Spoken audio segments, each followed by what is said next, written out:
Fertiliser के दाम आसमान छू रहे हैं। और दूसरी बात कही जाए तो पिछले साल की तुलना में 2 गुना रेट हो गए। तो ऐसी सिचुएशन में फर्टिलाइजर मैनेजमेंट कैसे करें, यह किसानों का सबसे बड़ा सवाल आज का बनता है। क्योंकि आदत तो लगी यार, एक बोरी की जगह 2 बोरी डालने की, लिक्विड फर्टिलाइजर का इस्तेमाल करने की, महंगे महंगे ग्रेड का इस्तेमाल करने का, 060 20 जैसे, या फिर कोई और अन्य ग्रेड जिसके साथ पीपीएम में माइक्रोन्यूट्रिएंट भी दिए गए। तो ये जो सभी सवाल आपके मन में अभी आ रहे हैं या फिर आगे आ भी सकते हैं जब आप अपनी फसल की शुरुआत करने वाले होंगे। तो बेसल डोज का भी मैनेजमेंट कैसे करें यार, वो भी महंगा हो गया। तो इन सभी सवालों के जवाब देने के लिए आज का ये वीडियो बना है और इसी विषय के लिए एक लाइक भी बनता है। तो चलिए सस्ते में फर्टिलाइजर मैनेजमेंट कैसे करें और आपके फसल के अंदर रिजल्ट भी बरकरार कैसे रखें, इसके बारे में जान लेते हैं। तो सबसे पहले हमारा बात आता है बेसल डोज के ऊपर। तो बेसल डोज के अंदर हमें सस्ते में सबसे बढ़िया वाला डोज बनाना है। तो कौन किस तरीके से बनाना है इसके बारे में समझ लो।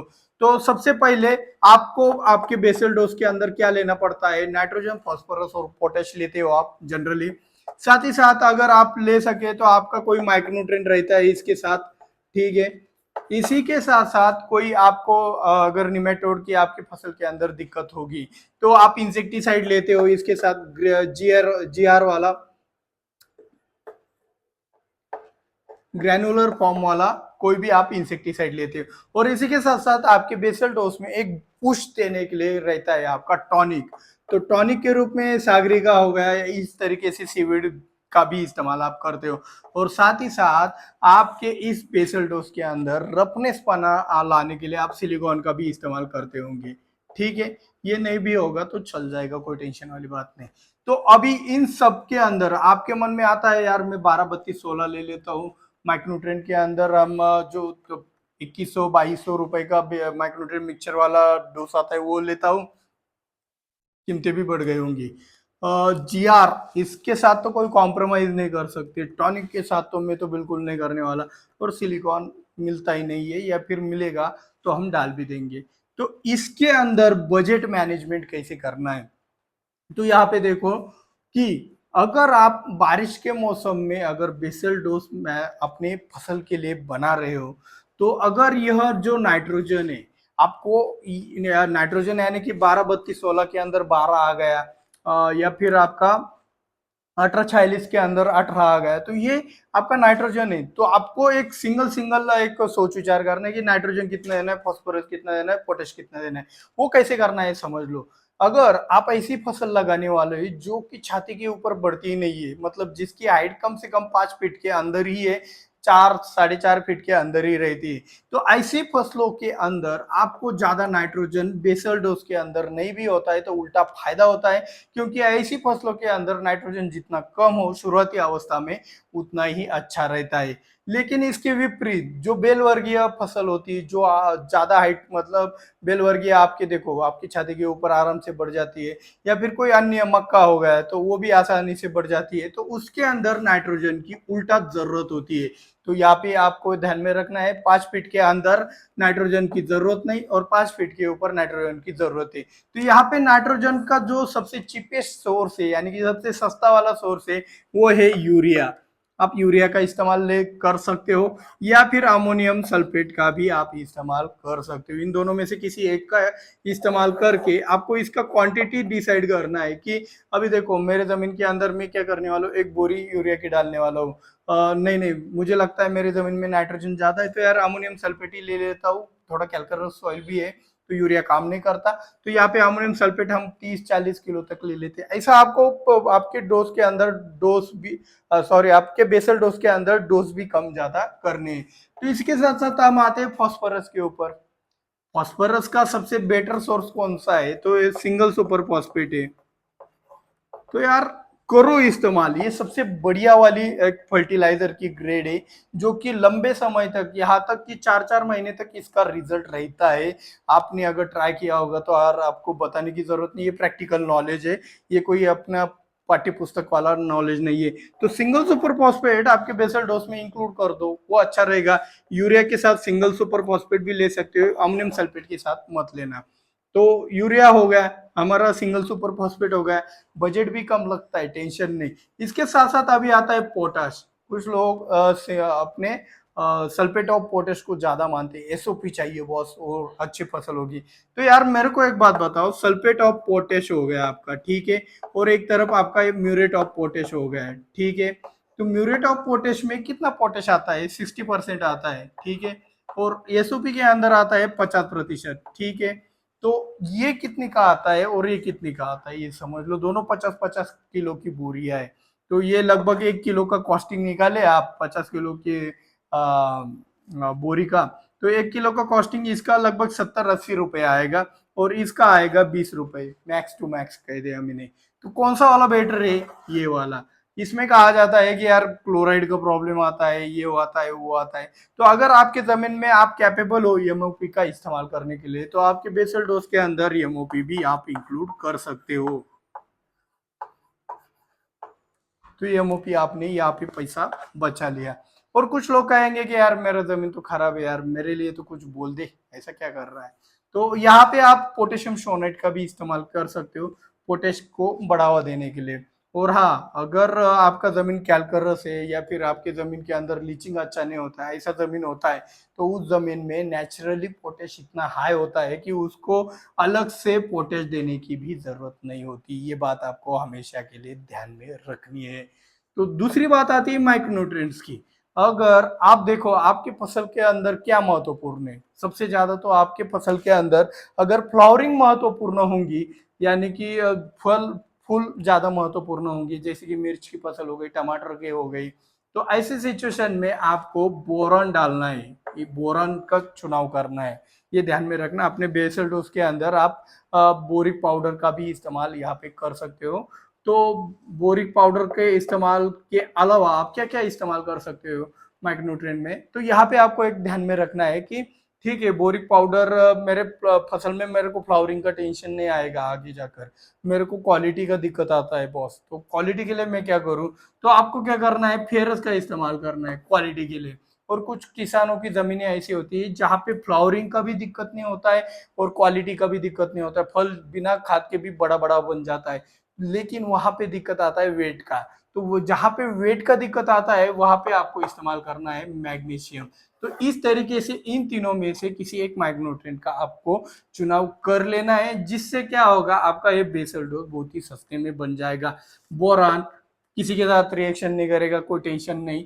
फेरस सल्फेट लेते हो तो यार ये सिंगल सुपर फॉस्फेट से बचना पड़ेगा, तो इसका अल्टरनेटिव आपको निकालना पड़ेगा। मैग्नीशियम लेते हो तो मैग्नीशियम सल्फेट का कोई टेंशन ही नहीं बॉस। तो इस तरीके से आपको बोरान, फेरस और मैग्नीशियम में से किसी एक का चुनाव करना है। इसके बाद आता है आपका इंसेक्टिसाइड, जीआर वाला। तो आप रिजेंट दानेदार का इस्तेमाल कर सकते हो, पदान 4G का भी इस्तेमाल कर सकते हो।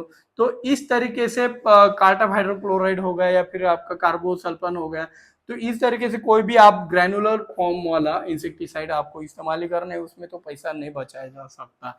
रही बात टॉनिक की, तो टॉनिक अगर आपका बेसल डोज बारिश के सीजन में जा रहा है और बारिश के सीजन के मौसम में जो भी आप फसल करने वाले हैं उसमें नाजुकपन आने के बाद बहुत ज्यादा डिसीजेज अटैक कर सकते हैं, तो ऐसी सिचुएशन में इसमें टॉनिक ना ही डाले तो अच्छा है, पहला कंडीशन।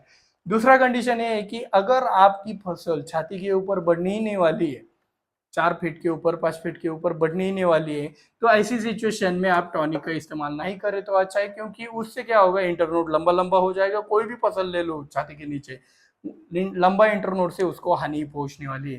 तो टॉनिक आपका लंबा इंटरनोड करेगा, तो ये आपको नहीं करना है। और अगर आपको लगता है कि यार मेरा जमीन बहुत वीकनेस आ गया है जमीन के अंदर, वो उसमें फसल अच्छे से ग्रो नहीं करती है, तो ऐसी सिचुएशन में आपको टॉनिक ही डालना है। तो यार 1000-2000 रुपए का बॉटल लाने से अच्छा 2000 रुपए का खली लाओ, ऑयल केक लाओ और उसमें डाल दो। अगर आप कहोगे कि यार ऑयल केक टॉनिक नहीं है क्या, जी हाँ, ऑयल केक भी तो बहुत बड़ा टॉनिक, टॉनिक का बाप है। तो ऐसे सिचुएशन में आपको क्या करना है, बारिश के मौसम के लिए ऑयल केक में आप नीम ऑयल केक का इस्तेमाल कर सकते हो, कीटक और रोग भी नहीं लगेंगे और आपका काम भी हो जाएगा। तो रहा गर्मी और ठंड के मौसम में, तो आप बेझिझक मूंगफली की खली, सरसों की खली का इस्तेमाल कर सकते हो। इसके बाद अगर हो सके आपके बेसल डोज के अंदर किसी भी कंपनी का सिलिकॉन पाउडर लेते हो चल जाएगा, जिससे आपका ये बेसल डोज परिपूर्ण हो जाएगा। तो यहाँ पे आपने पैसा तो बचा लिया कि बेसल डोज के अंदर पैसा कैसे बचाना है, ये मैंने शॉर्ट में कवर कर लिया, क्योंकि अभी आगे हमें कवर करना है फर्टिलाइजर मैनेजमेंट, जो कि सबसे बड़ा विषय होने वाला है और महत्वपूर्ण भी। ये सिर्फ एक ही बार होगा, वो बार बार होने वाला खर्चा है।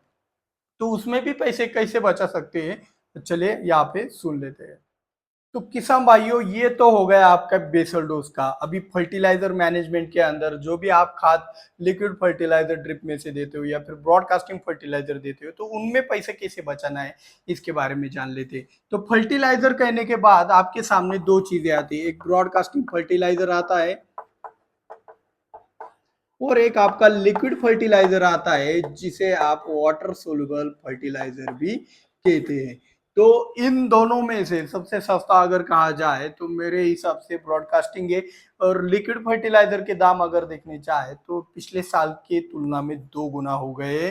तो ये रियलिटी फैक्ट है।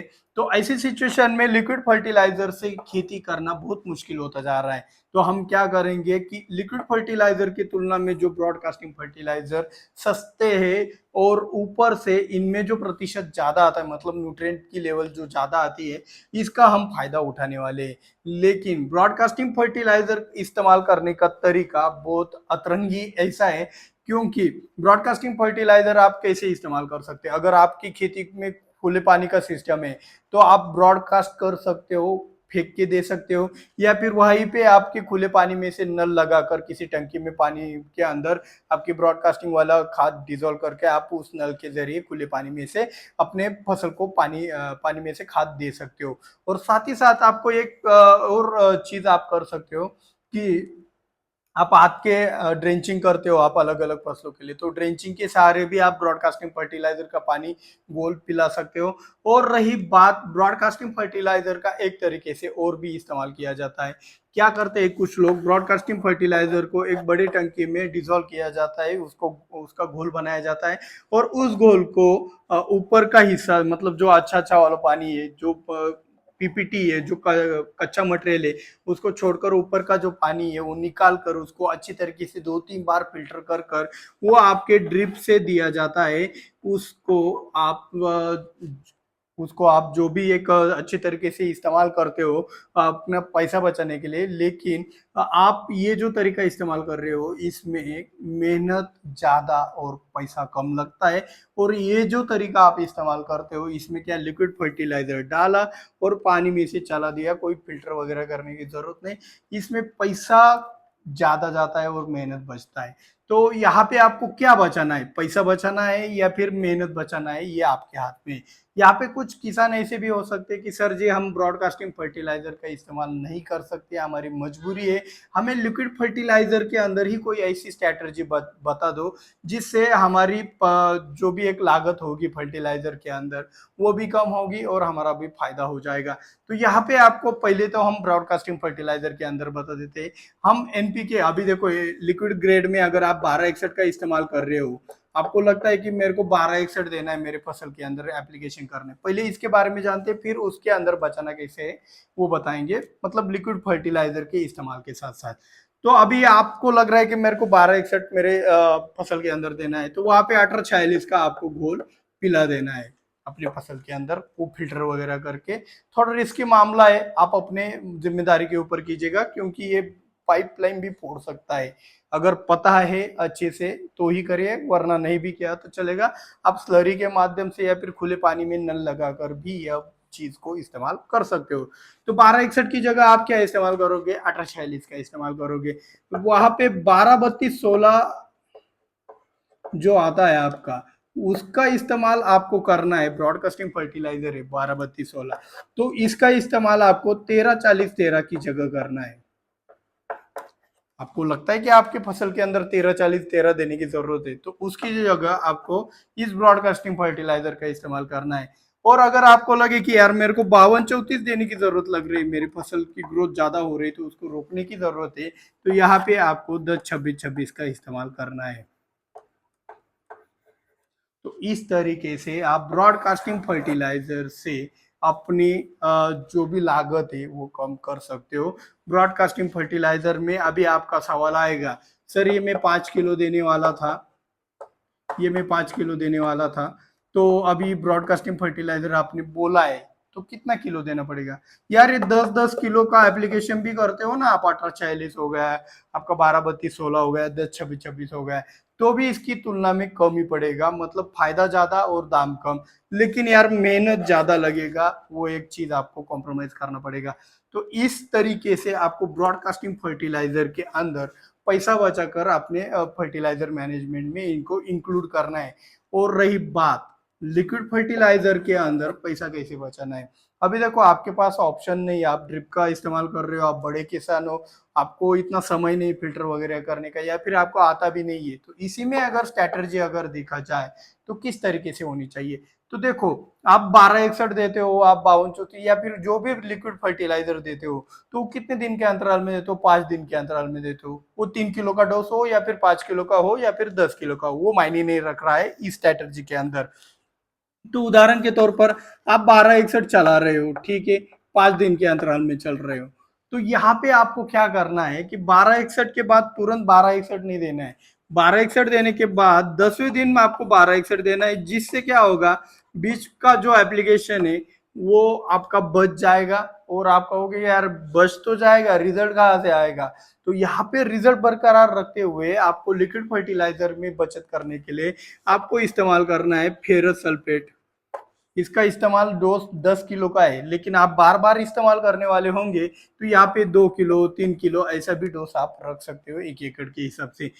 एक बार आपका फेरस सल्फेट हो गया, दूसरी बार आपको क्या करना है, अल्टरनेटिव के तौर पर जिंक सल्फेट लेना है, या फिर अगर आपको लगता है यार ग्रोथ ज्यादा है तो मैग्नीशियम सल्फेट भी ले सकते हो। तो इसके बाद आपको लगता है कि यार मेरा 52-34 का एप्लीकेशन हो गया, तो आपका फसल ज्यादा बढ़ रहा था इसलिए आपने 52-34 किया, तो इसके बाद आपको क्या करना है कि मैग्नीशियम सल्फेट का इस्तेमाल करना है। तो इस तरीके से आप एक एनपीके का एप्लीकेशन, एक न्यूट्रिएंट का माइक्रोन्यूट्रिएंट का एप्लीकेशन, एक एनपीके एक माइक्रोन्यूट्रिएंट, एक एनपीके एक माइक्रोन्यूट्रिएंट, इस तरीके से आप अपनी फसल में मतलब लागत कम कर कर मुनाफा ज्यादा कमा सकते हो, उत्पादन ज्यादा ले सकते हो। तो ये जो आइडिया है ये करने के लिए, ये जो ब्रॉडकास्टिंग वाला जो आइडिया है ये करने के लिए थोड़ा मुश्किल है, लेकिन लिक्विड फर्टिलाइजर के अंदर इस स्ट्रैटेजी का इस्तेमाल करना बहुत आसान है। इसीलिए आज का यह वीडियो बनाने का मकसद यही था कि अभी सीजन चालू होने वाला है, और आपको अगर समय से पहले अगर ये जानकारी दी गई तो आपका ज्यादा फायदा होगा, क्योंकि कुछ किसान क्या करते हैं, समय से पहले खादों को खरीद कर रखते हैं, स्टॉक बना कर रखते हैं। तो स्टॉक बनाने से पहले अगर आपको ये जानकारी पता चल गई होगी तो आपका पैसा जल्दी बच जाएगा, ये इसकी पीछे की भावना थे। तो इतनी ईमानदारी से हमने वीडियो बनाया है, तो वीडियो के लिए लाइक, और हाँ वीडियो खत्म होने के बाद शेयर करना मत भूलिएगा। मिलते हैं अगले वीडियो में। जय जवान जय किसान।